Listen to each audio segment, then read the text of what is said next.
All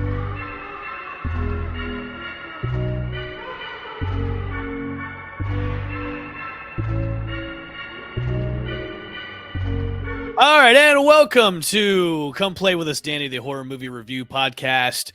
Okay, this is a little bit different. We're doing this a little bit different because this is breaking news at the time of this recording, and hopefully we get this up as soon as possible.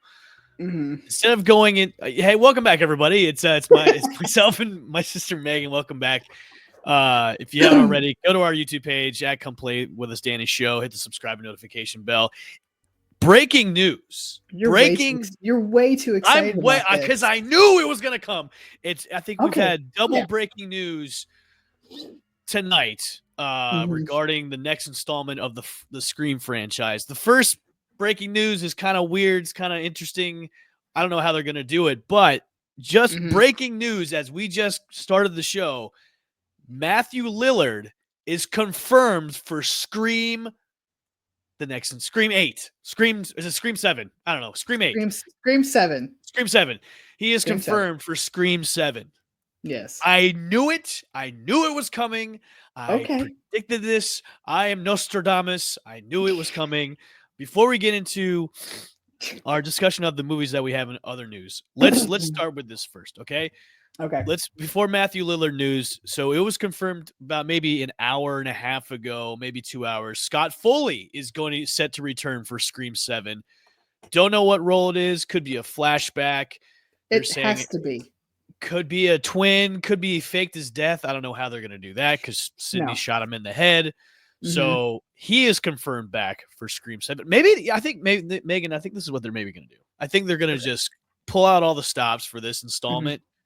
And maybe just end it, end the whole franchise with the storyline of Sidney Prescott. If they're pulling out all these things, and now it's confirmed that Matthew Lilliard is back as Stu Macher, they've got to be pulling all out of the stops, saying, "Okay, we're going balls to the wall on Scream 7 with bringing back not only the villain for Scream 3." But also the villain from Scream 1, who has been rumored for a long time to may or may not have died at the end of Scream 1. So I'm all for this, and I really kind of hope that they end the franchise on a good note. Yes. But here's my thing. So if they're going to pull out all the stops, are they just pulling up everybody that they killed? Because to me, the Scott Foley character, which everybody knows, was Roman Pierce. Which I think was what, the fourth one? Was it the third one? one. It was the third one. It was okay. It was the end of the original trilogy. Yes, and he was the bastard brother of Sidney Prescott. For those who don't know, that's right. So this is how I think they're going to take this. I'm pretty sure that they're going to end up doing him like they did the Billy Loomis character and bring him back like a ghost, like flashback. Weird, because that's the only way you can do this. And the reason I'm saying that is the guy's dead.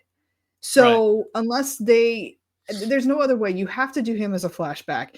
And like I actually had texted you earlier, and this is when we get into the other Matthew Lilliard character, they're going to have to be very careful about how they pull these people back in. Because if not, this is going to be one jumbled mess of crap that they're just going to throw on the screen. I can agree with that too. I agree with that, like, wholeheartedly. I agree with you. With the Scott Foley news, I was scratching my head a little bit about, all right, the only way they could do this is flashbacks. Don't bring in the twin. Don't bring in he faked his own death. Don't do that. Bring it in as a flashback. Far left. That's too far left. You can't. Don't even do the whole Billy Loomis thing like they did. That's stupid. That wouldn't be a smart move. What the other kind of news? I think this was happening about a month ago, where it was rumored before that Patrick Dempsey was going to come back as Sidney's husband because he was Detective Kincaid from the third one. That is no longer the case. Joel McHale from Community is going to be playing Sidney Prescott's husband in this movie. Okay. So Patrick Dempsey is not back as Kincaid, Detective Kincaid. Now, the big news, and I'm just reading this per bloodydisgusting.com, is not only is Matthew Lilliard back, but it is confirming that Stu Macher is very much alive.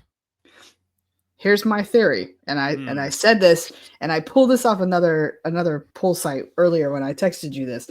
So one of the best options I think is that, okay, so Matthew Lilliard has been confirmed as Stu Macher. Yep. If Stu is in a mental facility and Sydney for some reason has to go and see him to be able to get clues or something like that, they need to make this a really fucked up like entrance for him. Okay. Like they need to do something, because he's gonna be fucking he has to be disfigured, because there's no way that he's not. And B, he's got to be nuts. So you're gonna have to put him somewhere where he can't just pop out of the woodwork. He's gonna have to make like a guest appearance in this situation. See, I don't want that.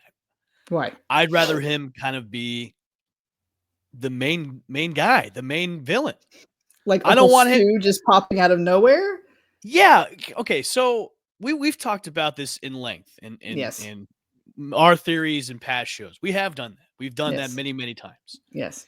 And there have been hints that Stu has been alive. Okay. Subtle. Remember the small cameo he had in Scream 2 where he was a background player, the blonde hair. Listen, this franchise does weird things ever after the original trilogy. You can say he was very much alive after Scream 1. That's why he was there in Scream 2, maybe pulling the strings for Scream 2, because Billy Loomis's mom was one of the main killers of Scream 2.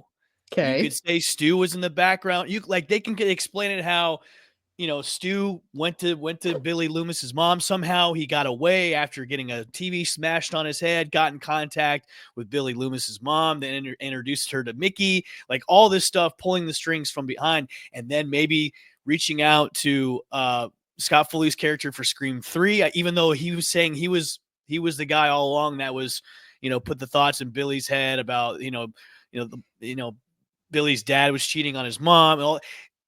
That could be some kind of thing where Stu has been there all along, pulling like the strings behind the scenes. And now this is the time for him to, come forward and be like, it's been me, like the whole time, But but to me, that's too much of a predicted. Is it though? It is. It's too much of a predicted thing. It is, because, and I'll tell you why. And I'm gonna almost bet money that his cameo, or whatever the hell you want to call it, his character entrance, is not going to be as big as you think it is, because they have him, Scott Foley, and Mark Consuelos has now been brought into the picture also. I do not know who he plays. Do you know who Mark Consuelos is? No, I don't. That is Kelly Ripa's husband. Okay. Yeah, I know who he is. Okay. Nobody knows what character he's going to play. He's been dropped into the Scream 7 now also. So who knows what he's mixed in with? And if you remember the last couple movies, they had Stu's niece and nephews, I think it was. Yeah, but the twins. But they were heroes. They were just heroes. They served. I think they both I think only one of them's coming back for this one. The male, the boy, it's the boy. He's coming back for Scream 7. The girl is not. That's fine. But I'm telling you. My thing is, I even though it's announced that he's coming back, a cameo is not going to do it justice, because it's just a long cameo. I don't even know if it's a long, because I look at it as, the past couple villain reveals, especially the last movie, Scream 6, where it was the cop dad, and and that was too predictable. It was so stupid and dumb. They need to really, bring out the big guns for this. And I'm really interested in seeing how if he's confirmed Stu Macher's very much alive. I'm really interested in seeing how much of his role is going to be in the movie. I really don't want it to be just a cameo. A cameo for me is just going to be, if they were going to do a cameo, keep it secret, because you can have that surprise cameo in the movie where, oh, whoa, what? instead of announcing it like this. Because if you're just announcing it like he's back and he's been very much alive, then that to me says he's going to be a central part of the story. Okay. Instead of just a cameo. Now, Scott Foley, on the other hand, that's got to be a flashback. It has to be a flashback. They cannot do his part any other way. Oh, I got it. What? I got it. Speaking of flashbacks. Okay. Hit me with it. Do you remember how in Scream 3, Roman's character said he met with, took a little bit of a push to tell your son, your daddy's cheating on your mommy, when he was referencing Billy Loomis. So maybe in the flashback they have that meeting. They'll probably de-age Scott Foley, de-age Skeet when he met with Laurie Metcalf. Well, yeah, when he met with all of them, like kind of like, okay, we're doing this like this flashback of, hey, I'm meeting with everybody to start all that, and maybe in the movie, Stu explains all that. But what would be the purpose? Well, that's why I don't write scripts. That's why I know. And I'm just saying, but like, what would be the purpose of them flashing him back? Here we go. Okay. In the reveal, maybe Stu says it wasn't Roman all along. It was us all along. We reached out to Roman about this. He lied to you. You know what I mean? So maybe they do something like a little retcon, a little switcheroo. I hope that they do this correctly. Film. Yes, I hope they do it correctly, and I hope they give this film justice. Yes. Because the way that movies have been going recently, it has been a utter shit show. Yes. So I really hope, and I was very disappointed with the last Scream. You were too. The ending of it, like the third act was a disappointment. The reveal of the killers was horrible. I didn't love it. I thought it was great. There was a brand new, how they did the beginning was brand new and fresh. That was great. But when it came to the third act, where the buildup of the third act was such a disappointment, that's the only thing I didn't like about Scream 6. Yeah. So and Scream 7 has to be, from start to finish, has to be a step above Scream 6. Okay.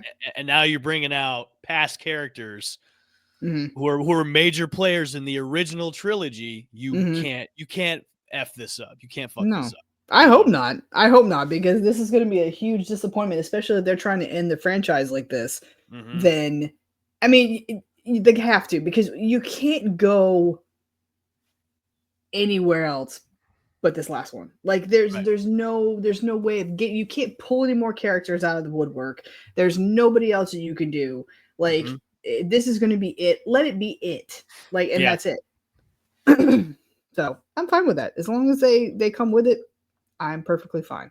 I'm not on Instagram, but like they show the picture from his Instagram page. Oh, it's actually a video of him writing the famous "My mom and dad are going to be so mad at me." Let me see if I can get on here. I'm on Instagram. So here, I'll put it up right now. I'll put it up on our show so everybody can see. So, that's it. There we go. So, there it is. He's writing the famous line. Okay. Yeah. So I'm assuming that, because Matthew Lilliard lately has had a lot of press. He's been in a lot of movies recently. He's had a lot of press. I actually got to see him when I went to one of the cons. Him and Skeet Ulrich were fantastic. They came into the crowd and they talked to people, and it was just very entertaining to see them.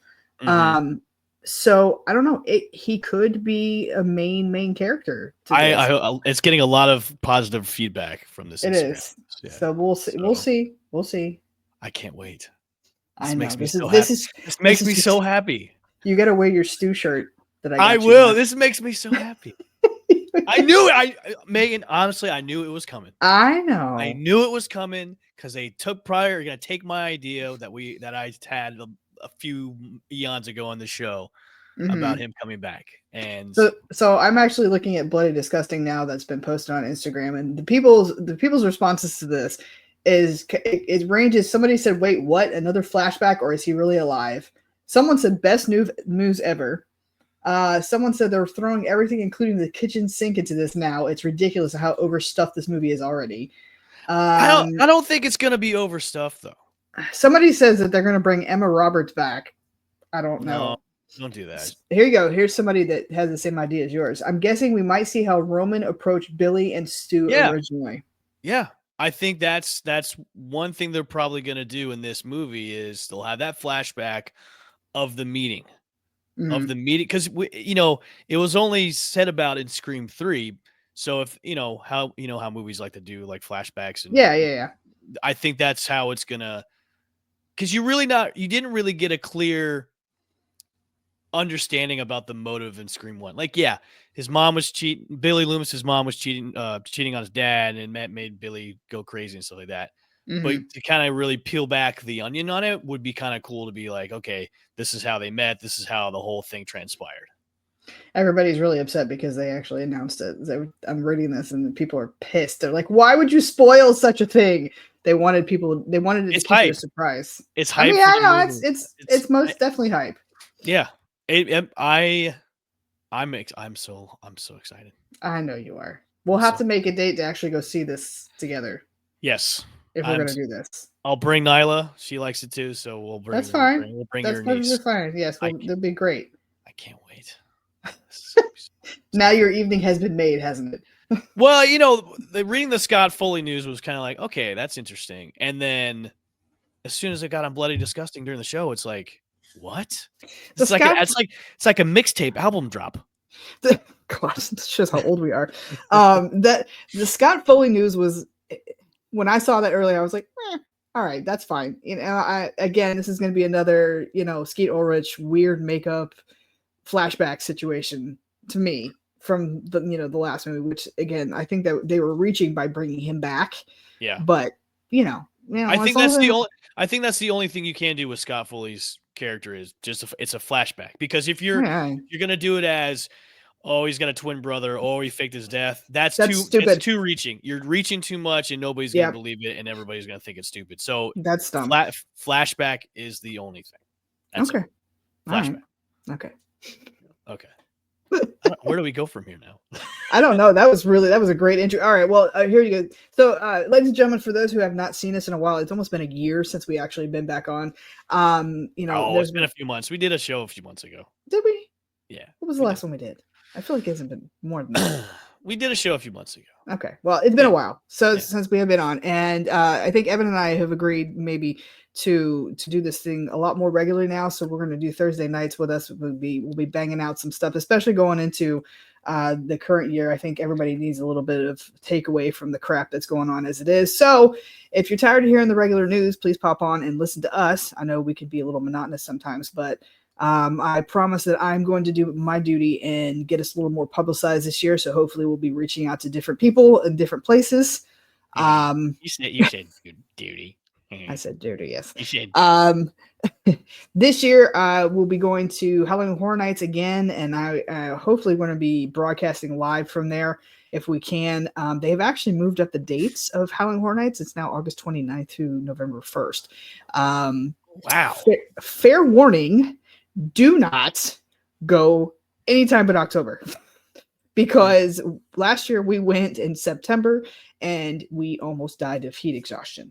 It was the hottest I think I've ever been at that park. And yes, the houses were good, but not worth me standing in the line and almost dying of heat exhaustion. So there's that. So before we go into our reviews of the two movies that we have, I want to kind of maybe go through this with you. We didn't really do kind of like a year-end wrap-up of horror movies, and I wanted to maybe ask you in like a quick discussion, do you think 2024 was maybe the best year in horror we've seen in a very long time? No? Really? Okay. No, and I'll tell you why. I was very disappointed at a lot of movies that I saw. Okay. I think that, again, we're not getting original with certain things. There was a handful of maybe ones that I've seen that I was like, that's great. But even the incoming horror movies that are coming out, I again, I say this on a constant basis, get some new fucking material. Stop remaking things that have previously been made. I mean, there was a rumor that American Psycho was going to be made, and it is now not. For those who are upset, like me and him, it is not being made now. Thank God. They need to leave things alone. Like I just get some new material. I think the best one I saw was probably Talk to Me, which was the Australian horror film. I know you didn't like it, but by far it was one of the better movies that I did see, because to me it was newer material. And I highly appreciate when a producer or even anybody that has an idea that's new, like, stop remaking shit. It gets old. Like, I understand that you want the new generation to see shit. Show them the old stuff, because the remakes, they don't work. Prime example for the movies that came out that were quote unquote originals. Mm-hmm. Did you like the quote unquote originals that came out? Name a couple, because it's been a while and I can't think of stuff. Okay, Beetlejuice. That's not original. That's a sequel. I can tell you right now, I know it's not an original. Okay. All right. Give me one. No, can't. You can't? Why? Well, it's considered a sequel. What is it? Smile 2. I didn't see it. See, I thought that was great. Tell me why. Explain to me why, because I've been back and forth trying to see if I wanted to see it, and I've heard mixed reviews, because the first one was great, and it left it open for a second one, but I feel like it didn't connect. So I'm glad that you said it didn't connect. So the first 5 to 7 minutes of the movie connects the first movie. Okay. Fair enough. Which I appreciated that. There was no time jump. It goes pretty much, I think, a week after the events of the first movie, and that's how it starts. Okay. But as an overall movie, I thought it was great, because the premise, though, because the main character is a pop star. She's just coming out of rehab. Then I love the director of that movie, because you don't know what's real and you don't know what's reality. And then you come to find out pretty much at the end of the movie that from halfway in the second act to the third wasn't reality. It was all in her head. And I love those types of movies, especially in horror movies, where you think it's real, but it's not real. And when you find out that it's not real, it just it flips it on its side and then smacks you around a little bit. I thought, like, Smile 2 to me was a genuine rewatch for me. And I don't rewatch a lot of movies, especially horror movies, but for Smile 2, there's so many things in that movie that if you blink, you'll miss it. That's why it's a rewatchable movie. And I love the director, where he said Smile 3, it escalates. So Smile 1 was kind of like self-contained. Smile 2 kind of amped it up where it gets into a bigger audience. And now Smile 3 is supposed to take the events for what happened in Smile 3 and bring it into a full-scale scope of what happens. Because at the end of Smile 2, the way the creature in the movie exposes itself, it exposes itself in front of a crowd of people that are here to watch this pop star. So you're talking about a few thousand people. Okay. So now a few thousand of these people have been exposed to this creature. But overall, I left the theater like, great, this is a great fucking movie. Okay. Like, kill wise, atmosphere wise, it made you feel icky, made you feel creeped out. Those are the types of horror movies I liked. And Smile 2 was one of those where I hadn't seen a horror movie in a while where it did that. And I'm glad that Smile 2 did. Okay, fair enough. I mean, out of the handful of movies that I saw, nothing like that I saw was like, this is I mean, I saw Night Swim. Ugh. Yeah, I mean, I saw Immaculate. I saw The First Omen. That was good. Probably one of the better movies, yes. But these to me are movies that have been done, like that. It's, you get to a point where you're doing the Exorcist movies on repeat. Like you can only exercise so many people all at once. Longlegs, fucking horrible. Yeah, we can all agree on that. Yeah, and I saw Tarot. Tarot wasn't bad, but to me, Tarot was like those cheesy 90, 2000 teen movies. Yeah, if that makes sense. It was good, but was it like groundbreaking? No, like it was something that had been done again.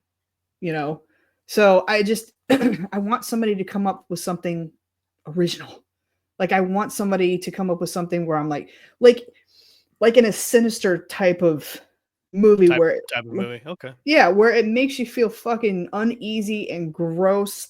And like, I'm a huge slasher fan. I love slasher movies. But even like it hasn't been a slasher movie that I've seen lately that I can't even say I've seen one that has been great. Honestly, the last Evil Dead movie, to me, that was a gore fest. I thought it was great. I thought it was great too. But that was the last one, and that was the only one. The Salem's Lot remake. I didn't even see it. Oh, don't. I was really upset over that because I was really excited because I feel like they should do that an actual movie. Like it was put on HBO. Yeah. But I feel like they need to put that out in theaters and do it the right way, make it more than it was. Because the miniseries was fucking fantastic. Yep. But again, they produced it on HBO and that was it. So 2025, please pull out something of your ass and give me something that I really, really am excited to watch. Even if it's Scream 7, great. That's fine. Scream 7. I mean, something. Longlegs was the biggest disappointment ever possible because they marketed the shit out of that movie, and I should have known better. And it was a fucking fell on its face. Now there are people that have absolutely loved that movie. No, I said halfway through, and I was like, "What is this?" And we won't fault them for that. No, it's fine. It's fine. But yeah, I look at, because I mean, there was a lot of lists that came out. Oh, horror is back. It was 2024 was the return of horror. I'm like, there were a few good movies, but I think a lot of them were overhyped. Mm-hmm. But that's how they draw you in. Yeah, that's how they draw you in. But a lot of it was overhyped. I'm surprised you didn't mention Terrifier 3. I didn't see it. But Terrifier 3 to me it's over the top. Mm-hmm. Slasher, and to me the Terrifier movies they're not scary. They're more slapstick comedy slasher because they're so horror comedy. Yeah, it's more like a horror comedy, like a gore comedy. Yeah, it's so over the top. You're just kind of, it's like laughable when you see the over the top kills. Mm-hmm. It's funny. Yeah, I mean, I watched 1 and 2. Did I enjoy it? Just because I like special effects. And Damien Leone does a really good job with those movies. I know everybody says they're fucking cheesy, but they fucking make money, man. Like, and they don't really make a ton of money. Yeah, and he doesn't have to overhype it. He doesn't have to over publicize it. Like, even they have those things where people threw up in the theaters and stuff like that. It's not that type of movie.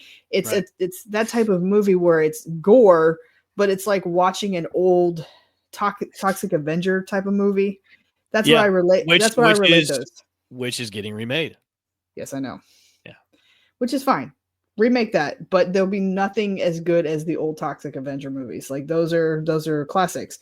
And the same thing. Trauma films. Trauma films, yeah. But that's how I relate those type of movies is to trauma films because they're so unbelievable and they're so gory for no reason whatsoever. Okay. So I can agree with you on that. Yes. Glad we're on the same pages for that. Yes. Okay.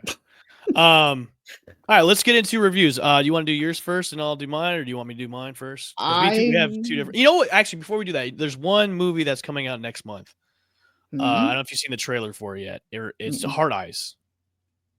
I saw the trailer and I was actually kind of interested. Me too. I was like, okay, this looks good. This looks really good. So I'm hyped for that. So maybe that's the start of 2025 is having Hard Eyes being pretty good. So trailer is great. Well, there was another movie for those who heard it. They're remaking The Faculty. No, I don't think so.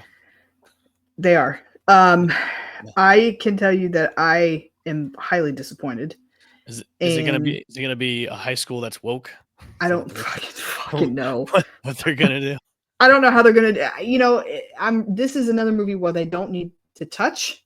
Yep. They don't touch. Why? Don't touch it. Like that movie was a classic in its times. I'm all for the 2000s stupid teen movies and the at least if they're gonna do it, do a sequel to it.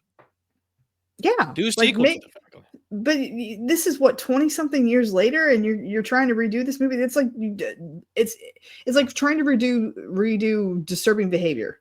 That movie, same ranks, classic movie. Classic. Why would you want to touch that? Don't touch things. Don't touch things from like 99, 2000. Just stop. You could do Disturbing Behavior as a now movie because of like social media and cell phones and stuff. You could do that. You could, but it's been done. I know it's been done. It's all been done. All right. Do you want to go first, or do you want me to go first? I'll go first. All right, you go first. I got to see Nosferatu. Okay. Okay. How do I? I already know the premise of the movie, so like, go ahead. Everybody knows the premise of this movie. I know. Directed by Robert Eggers. If you haven't seen the original 1922, which is great. It's basically Dracula with a Count Orlok. Mm-hmm. I'm not going to explain the premise. You should know this by now. Starring Lily Rose Depp, Nicholas Hoult, Willem Dafoe. I have to make a shameless plug right here. So I have the newest Fangoria, which has Count Orlok on it, and it's the Nosferatu edition. So. And of course, starring Bill Skarsgård as Count Orlok. Yes. Here are my pros. Beautifully shot. Okay. Beautifully shot. Cinematography was outstanding. Directing outstanding. I think Eggers captured that time period of the 1800s spot on. Okay. Kind of like the witch situation. Yes. Okay. All for this. Color scheme, like just everything about it.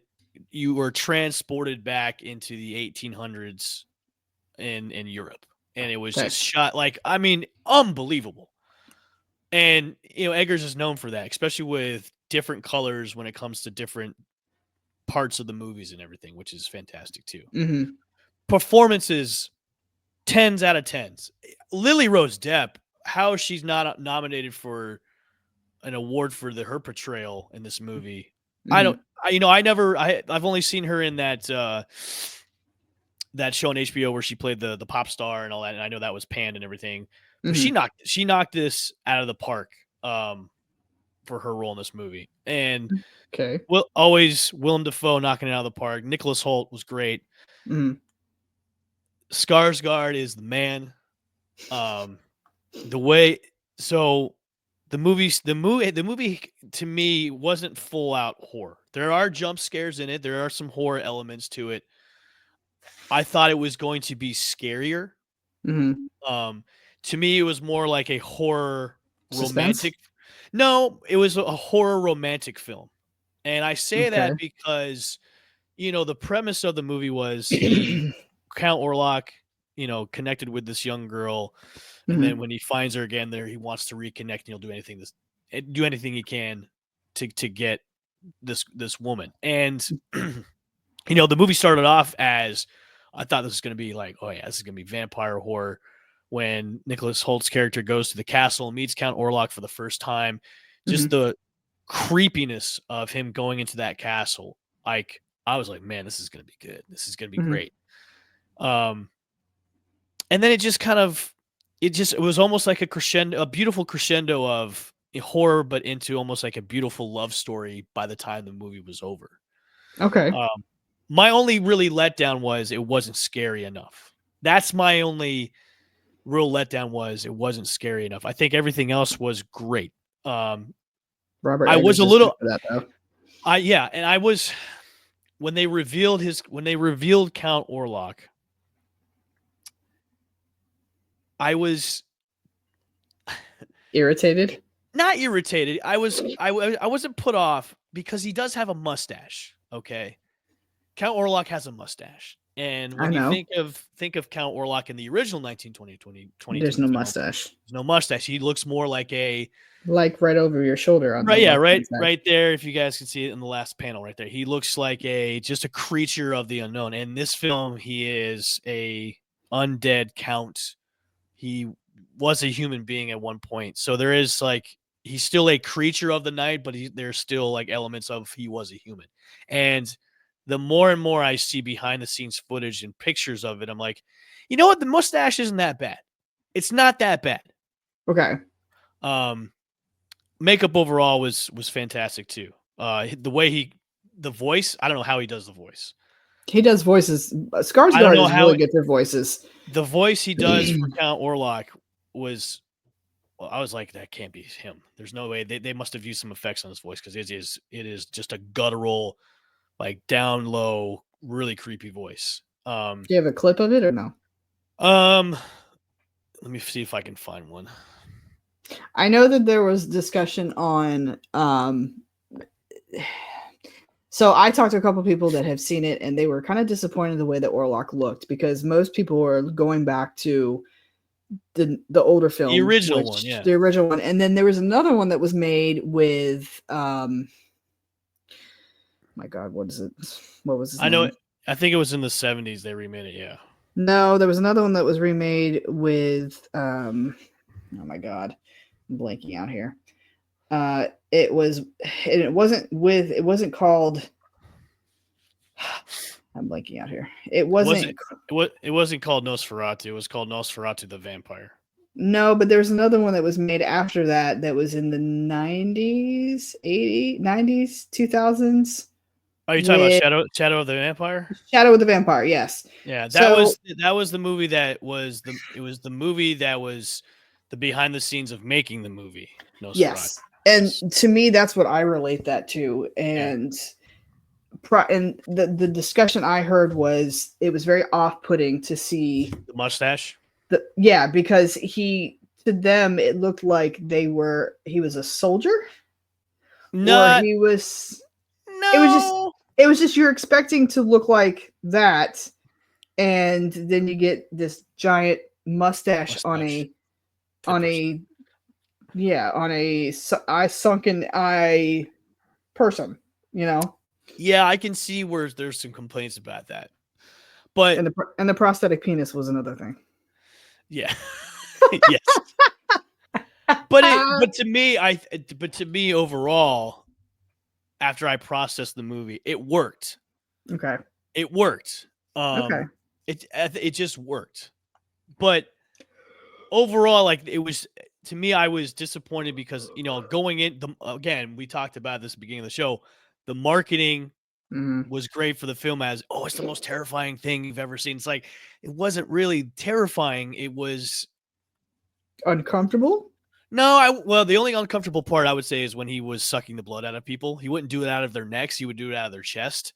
And the sound effect they used was just so gross. Like a slurping. Yeah. It was like, that's good. That's awesome. Yeah, I like it was that, actually. slurping. Like it was real off-putting. And now it was a little bit creepy, but in the end, it was, I went and saw this with Paige, and she asked me, what'd you think? I was like, I thought it was gonna be scarier, but to me, it was a beautiful love story. It was a beautiful horror love story because at the end, Count Orlok and Lily Rose Depp's character, they connect, and that's really, spoiler alert, that's how it ends the movie.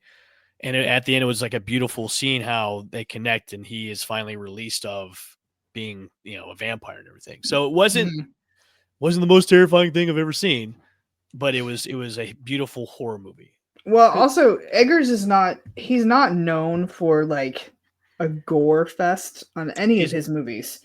Like he's produced Nosferatu, The Northman, The Lighthouse, and The Witch. And none of those movies are heavy on gore whatsoever. It's more of like a suspenseful type of movie. If you haven't seen The Northman, I have. It's awesome. It's a good movie. My favorite was The Witch. The Lighthouse was a little long in the tooth. and it got annoying just the way it was shot. But The Witch was actually The Witch is really good if you can pay attention to actually how they're talking. Yeah. Because they're actually using old Gaelic English. Yeah. And so I actually had to watch the movie twice. So the first round, I was like, what the fuck are they saying? And then the second round, you if you really pay attention to what they're talking about, you can actually make it out. But I think that was by far one of the best movies he's made, because I haven't seen Nosferatu yet. With him, he's 5 movies in or 4 movies in? 5 movies in? 5. He's 5 for 5. He's 4 for 4 in my book. I'm really interested in seeing how he's going to do his new werewolf movie. How he's going to do that. It's supposed to be released on Christmas. Okay. So I'm interested in seeing how he does the werewolf movie that he's going to be doing. And it'll be set in 13th century England. Okay.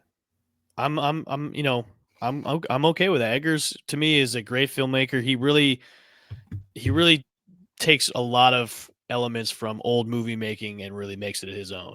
Mm-hmm. So I mean, he's got a good style of filmmaking.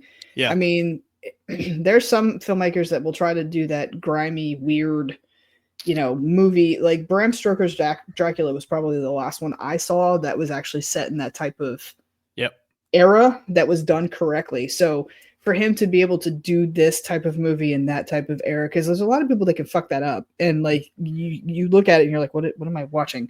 But he does a really good job of using like the low lights and the grainy and the griminess of which you actually like of filmmaking. So I'm glad that was good. I'll have to see it. Yeah, you should see it. It's good. I mean, you won't get scared or anything, but you'll like it. Nothing in these days scares me. I don't. The state of the world. All right. Do you want me to go into mine? Of course. Okay. So as you can see right here, this is a Heretic that I actually saw. It is a horror / thriller. It stars. It's written by Scott Beck and Brian Woods have produced it. It has, excuse me. It has the cast of Hugh Grant, which most people, I don't think I've ever seen him in a horror movie. Have you? I have not, but the way he's been resurged as a villain in movies now is awesome. I love him playing villains. He is so good at playing villains now. Well, they have Hugh Grant, you have Sophie Thatcher, Chloe East, Topher Grace is actually in this movie. Elle McKinnon, Stephen Levon, Carolyn Adair, River Krodak, Ellie Young, Haley Hansen, Julie Lynn Mortison, and Wendy Gorlin, which weirdly enough is you don't really see much of those people. You do see Topher Grace, but it's focused on, we have here Mr. Hugh Grant and these 2 girls, Sophie Thatcher and Chloe East. So to me, I don't like this type of movie because it's not a movie where, I mean, it was good in certain parts, but it was kind of like, the easiest way to put this, it was kind of like Cabin in the Woods meets Midsummer. Okay. And how I mean by that is these 2 girls, they're missionaries, obviously. And they go around to people's houses, and obviously they knock on the doors and they want to see if anybody wants to hear the good word of Jesus. So, they go back to Hugh Grant's house because they're Mormons, and he's on a list of people for them to go back to talk to because he said he wanted to talk to them about Jesus.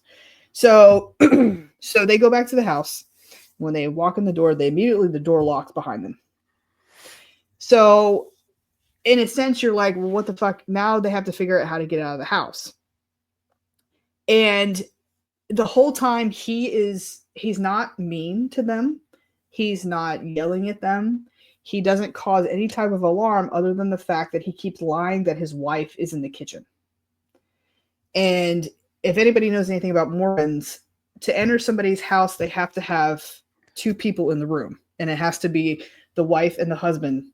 They have to have I thought you needed permission, like in a vampire movie. Like, hey, yes, you do. But to speak to a man by him, with him, he has to have a woman in the room. Okay. So they keep asking where his wife is and blah, blah, blah, blah. And he has these little subtle hints. Oh, well, she's baking a pie. Can't you smell it?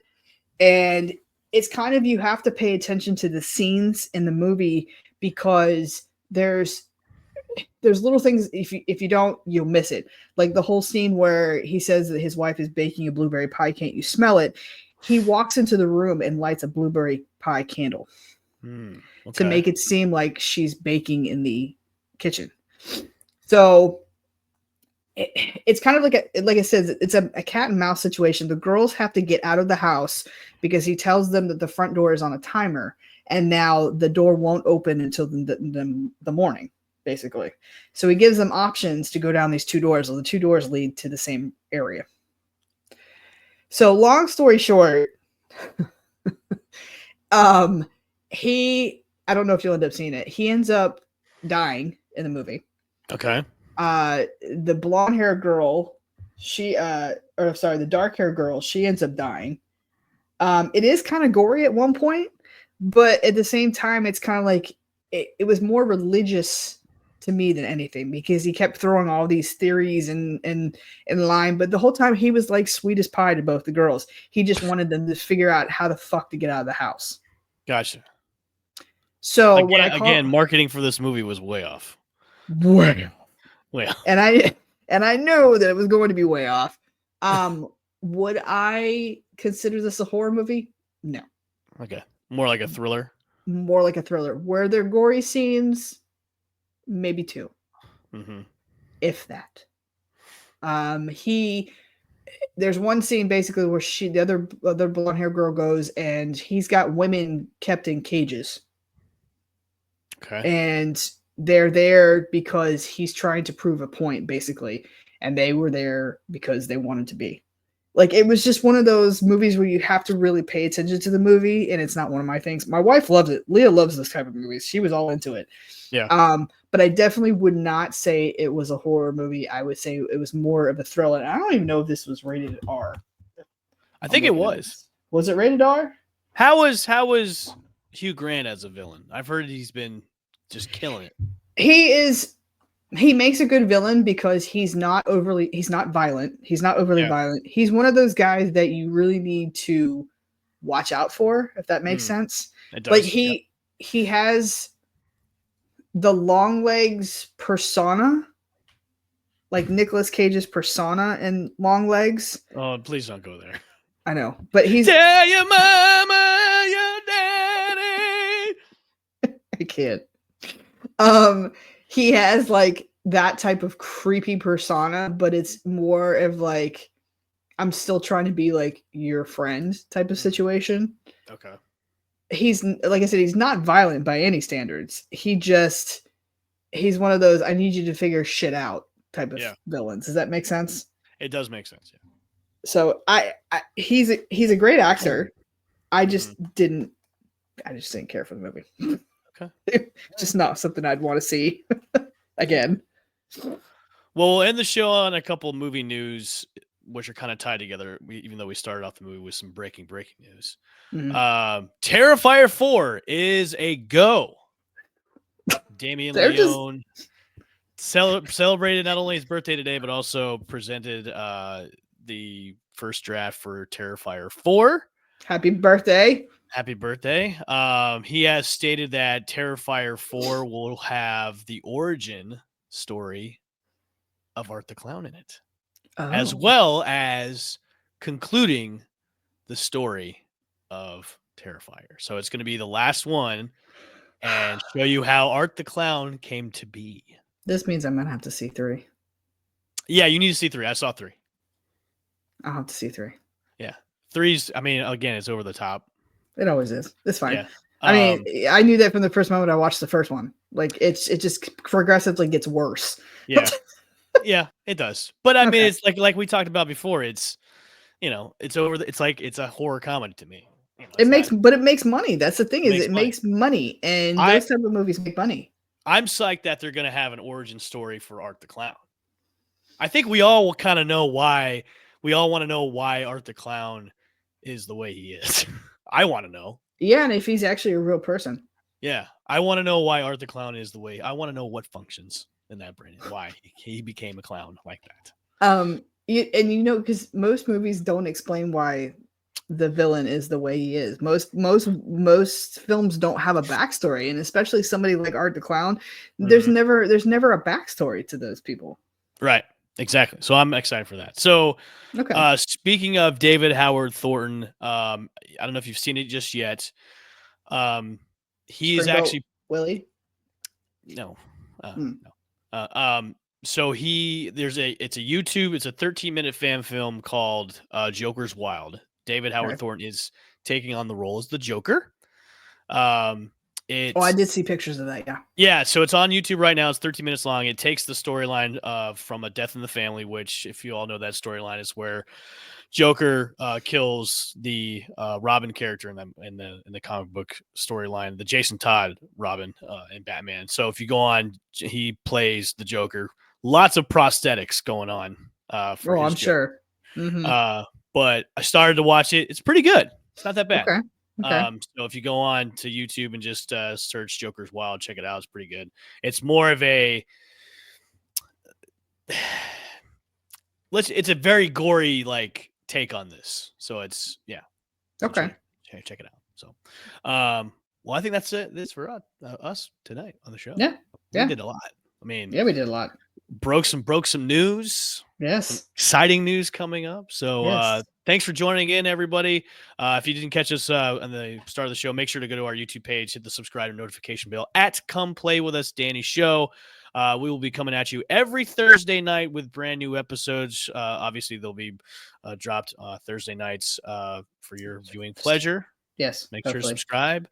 I do shout out real fast. What's that? A shout out?